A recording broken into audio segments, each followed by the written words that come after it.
ચાલો મિત્રો, good morning, જય દ્વારકાધીશ, જય સોમનાથ. તો હવે હું તમને આગલા વિડીયો બતાવું છું, તો તમે જોઈ લેજો. ભગવાનનું દ્વારકા જવાનું આ બીચ છે, આ બીચ બનાવેલું છે.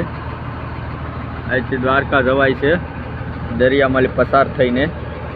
તો હવે અમે તો દરિયામાં 9 મહિના ધંધો કરીએ છીએ, 15 દિવસ પછી અમે કાંઠે આવીએ છીએ. તો હું તમને કઈ રીતનું જણાવું છું કે અમે કાંઠે કઈ રીતના પૂગીએ છીએ.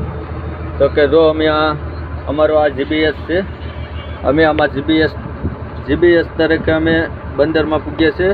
આ અમારો દરુકાંઠો છે, કે આ દરુકાંઠો છે. તો આ જાય કે જો કે 10માં અમે કાંઠે પૂગી જઈએ છીએ અને સોકી કહેવાય છે. તો અમે આ દરુકાંઠો જોઈને અમે કાંઠે પૂગીએ છીએ. હવે હું તમને જણાવું છું કે હવે સવારમાં શું અમે નાસ્તો બનાવી રહ્યા છે. તો હવે તમને નાસ્તો પણ બતાવી દઉં.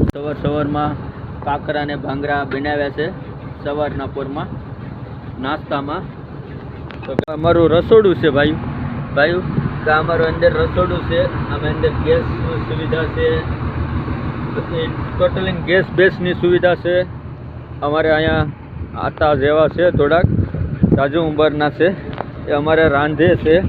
જો અત્યારે અંદર આટા બનાવે છે, જો મસાલો પાકે છે આટા.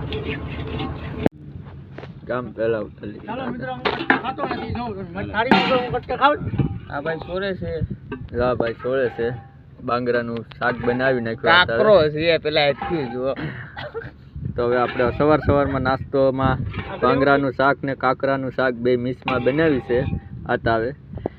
તો હવે આ રોટલી આતાવે બનાવી છે. તો હવે આપણે સવારમાં નાસ્તો કરી લઈએ છીએ.